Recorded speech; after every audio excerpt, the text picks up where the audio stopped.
Salut tout le monde, c'est Jérémy. Aujourd'hui, on va parler du Chromecast 4K avec Google TV. C'est pas un nouveau produit, mais j'avais jamais eu l'occasion de l'essayer. Et si vous avez une télévision qui ne dispose pas d'Android TV préinstallé, ça peut être une solution intéressante pour vous éviter d'en racheter une nouvelle. Le Chromecast, c'est donc un dongle HDMI qui va venir se brancher sur une télé ou même un écran d'ordinateur et qui va permettre d'avoir une interface de navigation Android pour installer des applications, regarder Netflix, démarrer une vidéo YouTube sur son smartphone et l'afficher sur la télé. Et je vous montrerai qu'on peut même partager du contenu depuis son ordinateur, ce qui est rarement mis en avant.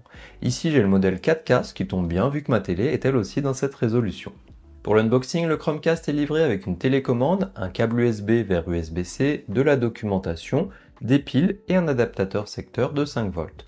Dans mon cas, le packaging est en allemand habitant en Suisse, mais vous l'aurez dans la langue de votre pays et ça ne change rien ensuite aux langues disponibles sur l'interface. En termes de design, le dongle mesure 16,2 sur 6 sur 1,2 cm pour un poids de 55 grammes, donc aucun souci à le laisser pendre sur le port HDMI de la télévision. On a d'un côté le connecteur HDMI qui ira sur la télé, de l'autre le port USB-C qui permettra de l'alimenter. Si on utilise un hub, on peut même y brancher un clavier, une souris, une webcam ou un autre périphérique, comme un SSD par exemple. Au dos, on a une LED qui s'allume quand il est en fonctionnement et un bouton pour le réinitialiser si besoin. On voit aussi la mention 4K de ce côté car il est aussi disponible en version HD. D'ailleurs en 4K on le trouve dans différentes couleurs, neige, aurore et bleu ciel, alors qu'en version HD on aura juste du beige. Bon, je suis pas sûr que ça soit si important pour le dongle vu qu'il est derrière la télé et que ça se voit pas vraiment, mais la télécommande sera elle aussi de la même couleur que celui-ci.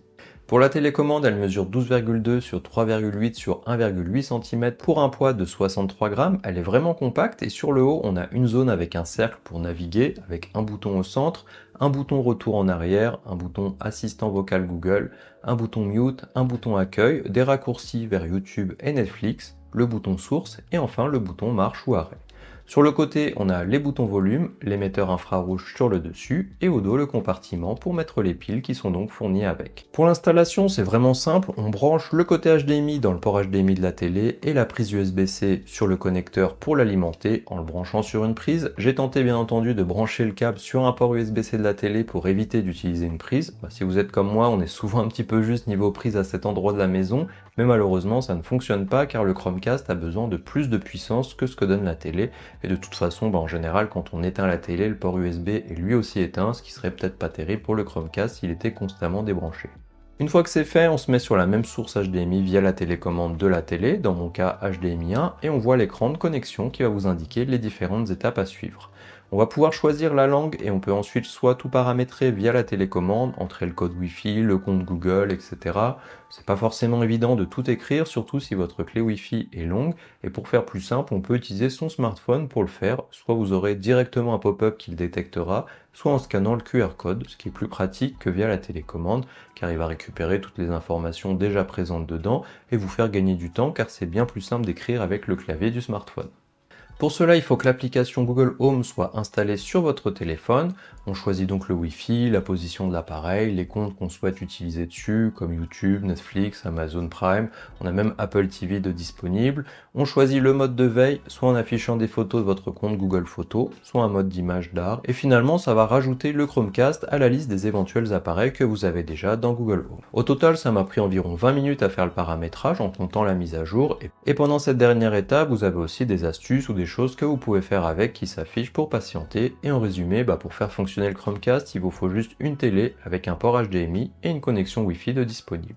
Ici, on va pouvoir naviguer avec d'abord des recommandations, ensuite une rangée d'applications préinstallées où il suffira de cliquer dessus pour y accéder comme Netflix, YouTube, Prime Video. On peut déplacer les applications qu'on utilise plus souvent au début de la liste. Si on le souhaite, on peut rajouter des applications dans la partie Play Store, des services de streaming, des jeux, et par exemple CyberGhost VPN qui est justement le sponsor de cette vidéo et qui apporte un plus sur un Chromecast comme vous allez le voir. CyberGhost VPN, c'est donc un fournisseur VPN. Pour ceux qui ne connaissent pas, c'est un système qui va vous permettre, en résumé, de créer un tunnel entre votre appareil et les serveurs de CyberGhost et vous permettre de cacher votre adresse IP réelle.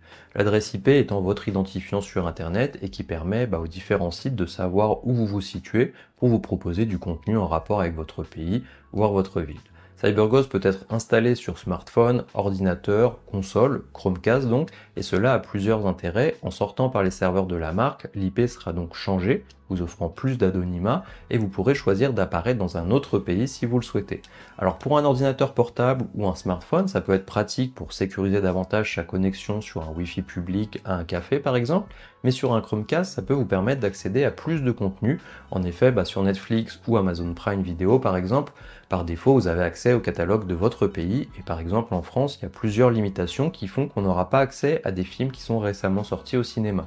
Limitations qui n'existent pas aux États-Unis par exemple, et comme vous voyez, en activant le VPN sur les États-Unis, en choisissant un serveur optimisé pour le streaming, j'ai maintenant accès à des films qui sont très récents car le système me voit comme étant sur place. Une autre utilisation peut se faire dans l'autre sens, si on souhaite emmener le Chromecast en déplacement, par exemple moi je vis en Suisse, donc tout ce qui est chaîne française sur TF1+, ou France Télévisions est bloqué, mais en activant le VPN et en choisissant la France, je peux y avoir accès, et là aussi on aura des serveurs optimisés pour ça, mais il y a plus de 100 pays disponibles, ce qui permettra aussi d'avoir accès à des applications de streaming de tous ces pays-là. Niveau sécurité, ils ont plus de 38 millions d'utilisateurs et ils ne conservent pas les logs de ce qu'on fait, donc aucun risque que ça soit transmis quelque part par la suite. Et en ce moment, ils ont une offre avec 83% de réduction sur le forfait 2 ans, avec 4 mois offerts, ce qui revient à 2,03€ par mois.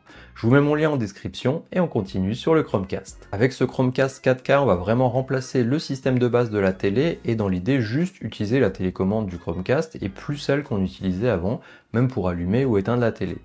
Et il faudra vous connecter aux différentes applis. Donc si vous n'avez pas d'abonnement, le Chromecast ne vous permet pas d'y accéder gratuitement. Il faut quand même avoir payé pour pouvoir les utiliser comme on le ferait depuis un ordinateur ou un smartphone sur Netflix, Prime Video, Apple TV, Spotify, etc. Je précise car des fois il y a une certaine confusion avec ce qu'un Chromecast permet de faire et ça vous permet pas d'avoir accès à tout ça gratuitement. Si vous trouvez une application qui permet de le faire et ensuite que vous puissiez l'installer sur le Chromecast, là dans ce cas oui, mais c'est pas le but premier de cet appareil. La navigation est donc fluide, les actions faites sur la télécommande sont tout de suite prises en compte par la télé. On peut aussi utiliser l'assistant Google grâce au bouton présent, par exemple pour poser une question générale, contrôler un autre appareil présent dans Google Home, comme des lumières par exemple, ou afficher des caméras si on en a qui sont intégrées, pour lancer une application sur la télévision ou directement un film, pourquoi pas. Pour YouTube et Netflix, on a des boutons dédiés, donc pas besoin d'aller chercher l'application dans la liste. On peut donc soit naviguer avec la télécommande, soit caster directement depuis son smartphone. L'option est présente sur YouTube, Netflix, les principales applications de streaming. Ça marche aussi depuis un iPhone, on n'est pas obligé d'avoir un smartphone Android, même si la télé tourne sur Android TV. Un autre type d'appareil qu'on peut caster, c'est un ordinateur grâce à Chrome. Dans les 3 petits points en haut à droite, vous avez une partie partage et ici cast. Là, on va retrouver Salon qui correspond à mon Chromecast, mais aussi ma télé car elle est elle aussi sur Android TV. Là, on peut soit caster la page web, si on le fait via YouTube, il détecte qu'on veut juste voir la vidéo, donc c'est ce qu'il affiche, mais dans une page classique, c'est ça qu'on verra en plein écran. Ça peut être pratique pour montrer une page à tout le monde dans la pièce, mais autre point sympa, c'est qu'on peut caster tout son ordinateur comme ça grâce à Chrome en sélectionnant l'option. Bon, ici ça fonctionne, mais il y a quand même une latence, donc on va pas non plus mettre une vidéo comme ça, mais pour montrer quelque chose rapidement, ça peut être bien pratique, comme des photos par exemple. On peut aussi installer des jeux sur le Chromecast, on a juste 4 Go de stockage, donc on va pas aller très loin, et ça sera plutôt adapté à des jeux pas trop gourmands pour éviter que ça soit pas assez fluide, mais on peut y jouer avec la télécommande ou en connectant une manette Bluetooth. On peut aussi d'ailleurs connecter un clavier, une souris, un casque, dans l'idée on pourrait aussi brancher un hub USB pour y connecter une webcam, un clavier filaire, un disque SSD supplémentaire pour améliorer le stockage, après à voir est-ce que c'est vraiment utile. Dans mon utilisation, je pense pas que ça soit nécessaire.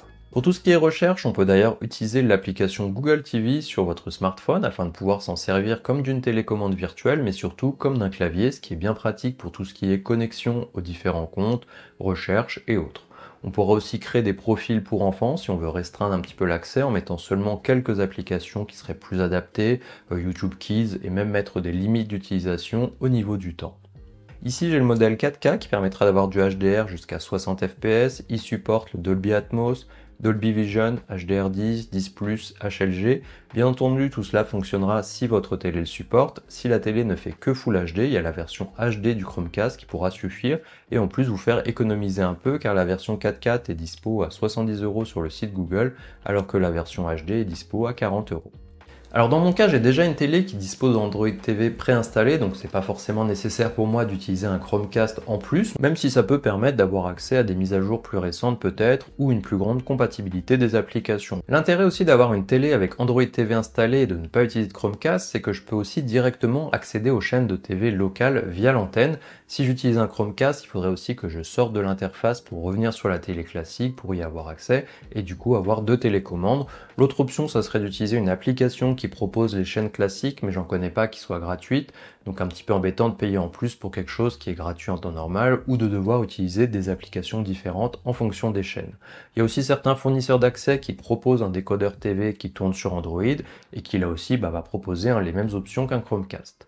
Là où ça le rend intéressant, c'est plutôt si vous n'avez pas ces deux choses, un décodeur TV Android ou une télé avec Android, et que vous voulez avoir tous les avantages que je vous ai montrés aujourd'hui, car même si c'est un appareil sorti il y a quelques années, tout ce que je vous ai montré aujourd'hui fonctionne très bien. On a de la 4K alors que tout le monde n'en a pas encore, et ça peut aussi vous permettre d'avoir un choix plus large au moment de changer de télévision si vous n'avez pas forcément besoin qu'elle propose ces options, donc il reste toujours d'actualité selon moi. On pourrait espérer avoir un peu plus de stockage si on souhaite mettre plus d'applications ou plus de puissance pour jouer à des jeux un petit peu plus gourmands, mais ça viendra peut-être dans une future version. On pourra aussi d'ailleurs l'utiliser en déplacement, du moment qu'on a une connexion Wi-Fi, ça peut être sympa si on est dans une chambre d'hôtel ou une location saisonnière et qu'on est un petit peu limité niveau chaîne. Ici, pas besoin de reconnecter tous ces comptes de streaming sur une télé qui ne nous appartient pas, et on garde tous nos favoris au passage. Voilà, j'espère que cette vidéo vous a plu. Si vous avez des questions, laissez-les moi en commentaire et on se voit dans la prochaine vidéo.